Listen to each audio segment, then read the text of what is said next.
Hello दोस्तों। सोचिए, धरती के बीचों बीच एक ऐसा पहाड़ जो आग उगलता है, गर्जना, धुआं और लाल लावा। ये कोई फिल्मी सीन नहीं बल्कि धरती की सच्चाई है। तो दोस्तों, आज हम बात करेंगे प्रकृति के सबसे रोमांचक और अद्भुत रहस्यों में से एक ज्वालामुखी के बारे में। क्या आप जानते हैं कि पृथ्वी के अंदर भी आग और लावा की एक पूरी दुनिया होती है। चलिए जानते हैं कि ज्वालामुखी क्या होते हैं और उनके कितने प्रकार होते हैं। तो दोस्तों देखिए, ये है आपके सामने पूरे ज्वालामुखी का चित्र, है ना। ये पिक्चर मैंने हाथ से ड्रॉ की है, यदि कुछ गड़बड़ हो तो प्लीज़ इग्नोर कीजिएगा, है ना। तो ये क्या है, ज्वालामुखी। तो सबसे पहले हमें ज्वालामुखी को समझना होगा कि ज्वालामुखी होते क्या है, फिर हम उसके प्रकारों के बारे में जानेंगे और फिर हम देखेंगे कि ज्वालामुखी में क्या क्या चीज़ें होती हैं। तो सबसे पहले हम देखेंगे कि ज्वालामुखी क्या होते हैं। ज्वालामुखी क्या होते हैं? ज्वालामुखी हमारी धरती के अंदर बहुत गहराई में पिघली हुई चट्टानें, गैसें और गर्म पानी होता है। जब ये दबाव बनाकर ऊपर की ओर निकलता है तो धरती की सतह पर एक छेद और पहाड़ जैसा बन जाता है। इसी को हम क्या कहते हैं? इसी को हम ज्वालामुखी कहते हैं। तो अंदर का मैग्मा जब बाहर आता है तो वो क्या कहलाने लगता है? वो लावा कहलाता है ना। और यही लावा नई ज़मीन और नई चट्टानों का निर्माण करता है। तो ज्वालामुखी समझ में आ गया। धरती के अंदर जब बहुत सारी गैसें, गर्म पानी, चट्टानें जब ये क्या है दबाव बनाने लगती हैं ऊपर आने के लिए, तो ज्वालामुखी का निर्माण होता है ना। और पृथ्वी के अंदर जब ये सब रहता है ना, पिघला हुआ चट्टानें, गैसें और गर्म पानी पिघला हुआ जब पृथ्वी के अंदर रहता है तो मैग्मा कहलाता है।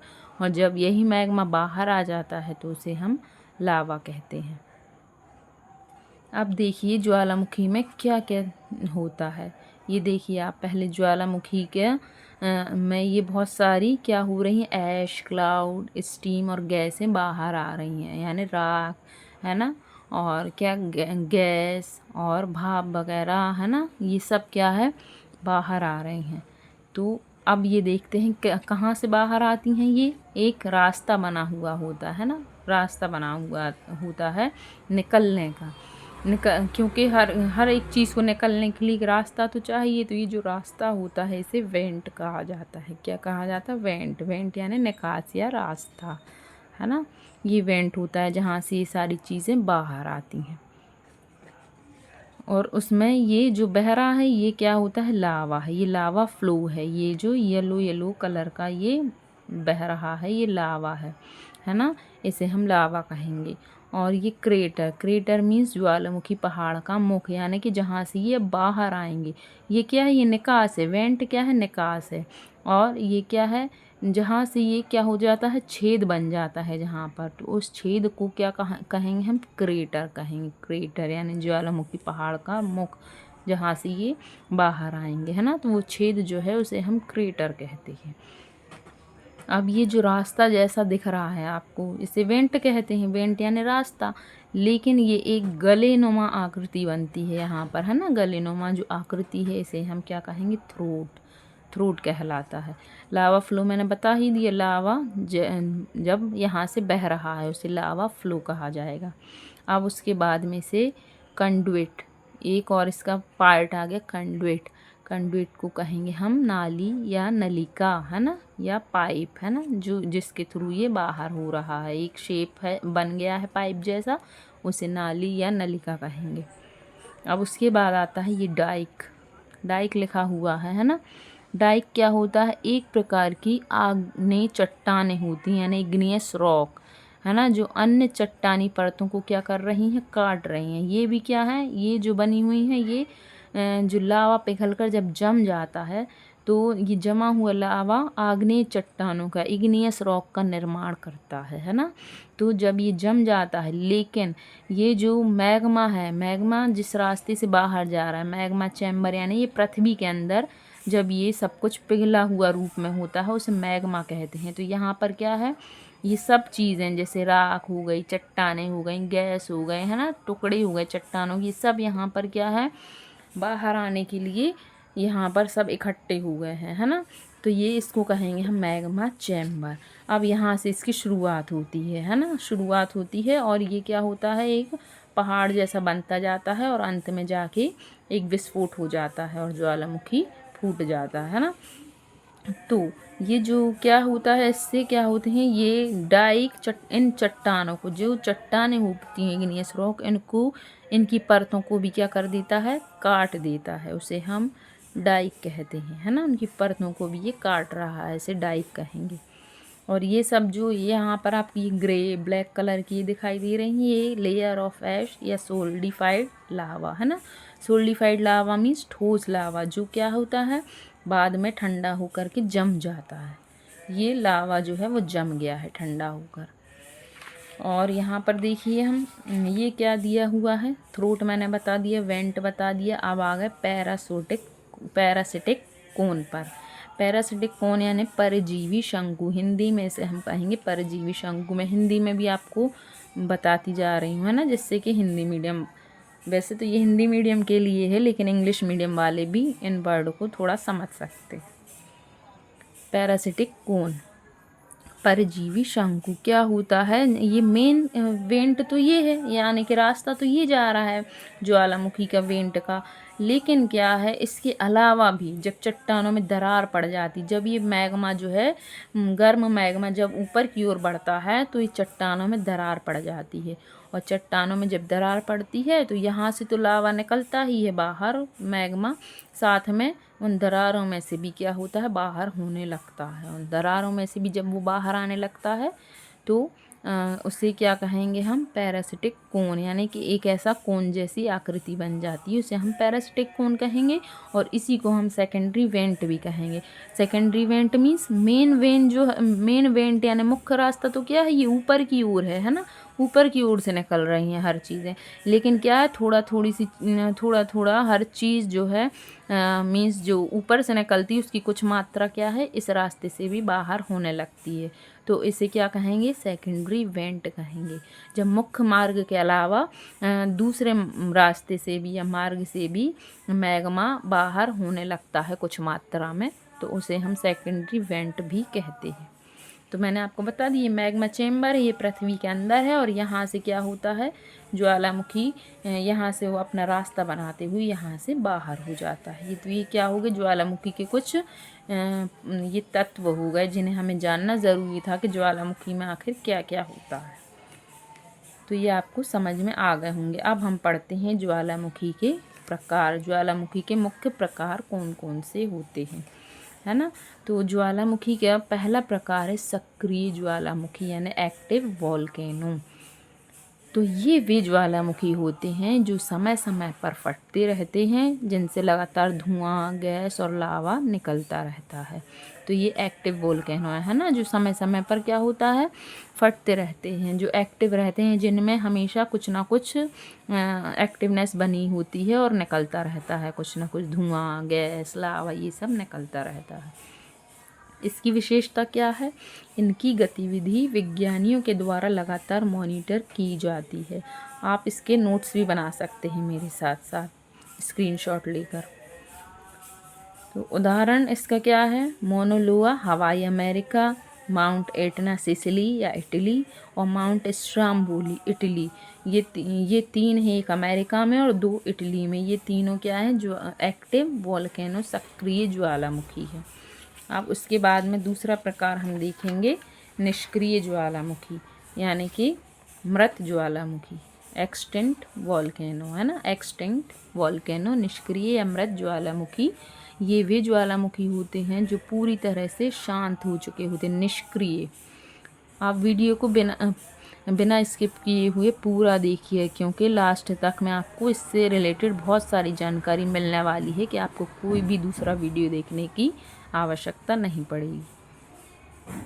तो ये ज्वालामुखी पूरी तरह शांत हो चुके होते हैं और अब इनमें मैग्मा का रास्ता बंद हो चुका होता है ना। इनसे फिर कभी विस्फोट होने की संभावना नहीं होती। ये इनकी विशेषता है कि अब इनमें कोई विस्फोट होने की कोई संभावना नहीं है, बिल्कुल निष्क्रिय या मृत हो चुके हैं, है ना। तो इसका क्या उदाहरण है, माउंट किलिमंजारो अफ्रीका और अरावली पर्वत भारत, है ना। बहुत पुराने ज्वालामुखी के अवशेष यहाँ से मिले हैं कि यहाँ पर पहले ज्वालामुखी थे, लेकिन अब वो क्या है, निष्क्रिय हो चुके हैं, मृत हो चुके हैं। अब तीसरा इसके क्या है, ज्वालामुखी का प्रकार सुप्त ज्वालामुखी। सुप्त यानी डोरमेंट वॉल्केनो, है ना। डोरमेंट वॉल्केनो कैसे होते हैं, ये लंबे समय से शांत रहते हैं, लेकिन इनमें अब भी मैग्मा और अंदर गैस मौजूद होती है। किसी भी समय फिर सक्रिय हो सकते हैं, अर्थात भविष्य में ये फट भी सकते हैं, है ना। तो ये क्या होते हैं, अभी तो शांत लग रहे हैं, लेकिन भविष्य में ये कभी भी फट सकते हैं, क्योंकि अंदर ही अंदर इनमें क्रिया होती रहती है पृथ्वी के अंदर। अब इसकी विशेषता क्या है, ये सबसे खतरनाक होते हैं और इसलिए माने जाते हैं सबसे खतरनाक, क्योंकि इन्हें नज़रअंदाज कर दिया जाता है कि ये तो क्या है, निष्क्रिय हो चुके हैं, मगर ये निष्क्रिय नहीं हैं, क्योंकि इनमें लंबे समय तक कोई गतिविधि नहीं है। तो ये अचानक क्या कर सकते हैं, विस्फोट कर सकते हैं, यानी में अचानक विस्फोट हो सकता है। उदाहरण माउंट फूजी जापान और माउंट रेनियर अमेरिका, है ना। ये 3 प्रकार के मुख्य ज्वालामुखी होते हैं, एक सक्रिय ज्वालामुखी एक्टिव वॉल्केनो, दूसरा निष्क्रिय ज्वालामुखी एक्सटिंक्ट वॉल्केनो और तीसरा सुप्त ज्वालामुखी यानी डोरमेंट वॉल्केनो। अब उसके बाद कुछ और प्रकार भी होते हैं जो क्या होता है, बुक्स वगैरह में दिए हुए होते हैं, है ना। तो ये क्या है, संरचना के आधार पर प्रकार, कुछ मुख्य प्रकार भी हैं, है ना। कुछ किताबों में या स्कूल के सिलेबस में ये प्रकार भी बताए गए हैं, तो इसलिए मैंने इन्हें लिया है, नहीं तो आप कहोगे कि 3 ही बताए हैं और इतने सारे बुक में दिए गए हैं। तो उनकी संरचना के आधार पर पहला है शील्ड ज्वालामुखी, है ना, शील्ड वॉल्केनो। ये बहुत चौड़े और ढाल जैसे होते हैं, लावा पतला और दूर दूर तक फैलता है ना, जैसे मोनोलोआ हवाई, है ना। इसके पहले आपने पढ़ा था ना, मोनोलोआ हवाई सक्रिय ज्वालामुखी में पढ़ा था आपने। सक्रिय ज्वालामुखी में मैंने आपको उदाहरण बताया था मोनोलोआ हवाई। तो ये शील्ड ज्वालामुखी कैसे होते हैं, चौड़े और ढाल वाले होते हैं, मतलब बहुत ऊंचे ऊंचे नहीं होते हैं, थोड़े से कम ऊंचाई के रहते हैं और इनका लावा पतला और दूर दूर तक फैलता है। मैंने आपको ये पिक्चर भी बना करके दिखाई हुई है, तो इससे आपको समझ में आ रहा है कि ये ज़्यादा ऊंचे नहीं हैं, बस क्या है, ज़्यादा दूर तक इनका लावा मतलब दूर दूर तक फैलता है, और ये क्या होते हैं, चौड़े और ढाल वाले होते हैं, पठार जैसे। स्ट्रेटो या कंपोजिट ज्वालामुखी लावा और राख की परतों से बना हुआ ऊंचा व शंकु आकार का पहाड़ होता है ना। ये क्या होता है, लावा, इसमें क्या होता है, लावा और राख की परतों से बने हुए ये ऊंचे आकार के पहाड़ या शंकु होते हैं, है ना। इसका उदाहरण है माउंट फूजी जापान, जो कि मैंने आपको सुप्त ज्वालामुखी या डोरमेंट वॉल्केनो में इसका उदाहरण देके बताया था, है ना। तो ये क्या होते हैं, सुप्त ज्वालामुखी के अंदर आते हैं, ये डोरमेंट वॉल्केनो के अंदर। कौन से, स्ट्रेटो या कंपोजिट ज्वालामुखी। इनमें क्या होता है, लावा और राख की परतें बनाई जाती हैं। अच्छा, मैंने राख की जो राख निकलती है ज्वालामुखी से, उससे एक तरह की मिट्टी का निर्माण होता है। अब आपको कमेंट्स में बताना है कि वो ज्वालामुखी की राख से कौन सी मिट्टी बनती है ना। और वो मैंने आपको, मेरा एक वीडियो है मिट्टी के प्रकार, उसमें बताई हुई है। चलिए अब देखिए अगला, सिंडर कोन ज्वालामुखी। सिंडर कोन ज्वालामुखी कैसा होता है, सिंडर कोन ज्वालामुखी होता है, ये छोटे आकार के होते हैं, राख और ज्वालामुखी टुकड़ों से बने हुए होते हैं।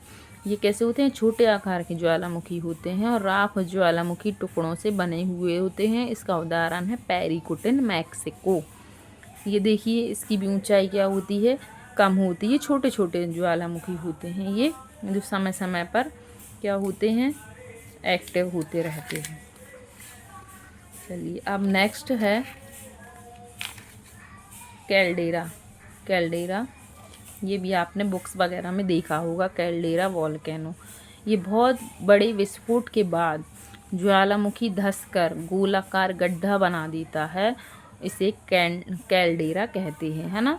जब बहुत बड़ा विस्फोट होता है, जब ज्वालामुखी फटता है, उसके बाद में क्या होता है, ये धंसकर एक गोलाकार गड्ढा बना लेता है, एक गोलाकार गड्ढा, है ना। इसे ही क्या कहा जाता है, कैल्डेरा कहा जाता है। जब ज्वालामुखी धंस जाता है, जब बाद में फटकर उसके बाद वो शांत होता है तो एक गड्ढा बनता है, उसे कैल्डेरा कहते हैं। तो इसका उदाहरण है येलो स्टोन अमेरिका। नेक्स्ट ज्वालामुखी जो है वो सबमरीन यानी समुद्र के अंदर का ज्वालामुखी। ये समुद्र के भीतर होते हैं, जिनसे नई समुद्री द्वीप श्रृंखलाएं बनती हैं ना, द्वीप श्रृंखलाएं बनती हैं। अब द्वीप क्या होते हैं ये मैं आपको अगले वीडियो में बताऊंगी, और आपको पता हो तो आप मुझे कमेंट्स कीजिएगा। ये समुद्र के भीतर होते हैं, जिनसे नई समुद्री द्वीप श्रृंखलाएं बनती हैं। उदाहरण के लिए आइसलैंड के पास के ज्वालामुखी, हवाई द्वीप श्रृंखला। ठीक है, तो ये आपने सारे ज्वालामुखी के प्रकार और ज्वालामुखी क्या होता है ये आपने सब कुछ देख लिया, है ना। कि आपने देखा कि ज्वालामुखी क्या होते हैं, ज्वालामुखी के प्रकार कौन कौन से हैं, एक्टिव वोल्केनो, है ना, निष्क्रिय मृत ज्वालामुखी, सुप्त ज्वालामुखी या डोरमेंट वोल्केनो। उसके बाद में आपने संरचना के आधार पे देखा, तो संरचना के आधार पे शील्ड ज्वालामुखी, स्ट्रेटो या कंपोजिट ज्वालामुखी और सिंडर कोन ज्वालामुखी, है ना। ये आप सिंडर कोन और लास्ट है कैल्डेरा ज्वालामुखी और सबमरीन यानी समुद्र के अंदर का ज्वालामुखी। अब यहाँ पर हमने कुछ वर्ड इसमें देखे थे। सक्रिय, सक्रिय मीन्स क्या होता है, अभी फट रहा है या फट सकता है, मीन्स इसमें क्या होता है, कुछ ना कुछ प्रोसेसिंग अभी चल रही होती है। और सुप्त ज्वालामुखी शांत हैं लेकिन भविष्य में फट सकता है। और निष्क्रिय अब कभी नहीं फटेगा। ठीक है, तो ये हो गया ज्वालामुखी की पूरी जानकारी। तो दोस्तों आई होप आपको मेरी जानकारी पसंद आई होगी। तो ये सारी चीज़ें आपने देख ली। अगर आपको ये वीडियो पसंद आए तो प्लीज़ चैनल को सब्सक्राइब कीजिए, वीडियो को लाइक कीजिए और शेयर कीजिएगा, है ना, ताकि मैं और भी रोचक विषयों पर जानकारी आपको दे सकूं। और मुझे ये भी कमेंट्स कीजिएगा कि अब मैं अगला वीडियो किस टॉपिक पर बनाऊं। तो मिलते हैं अगले वीडियो में। Bye bye.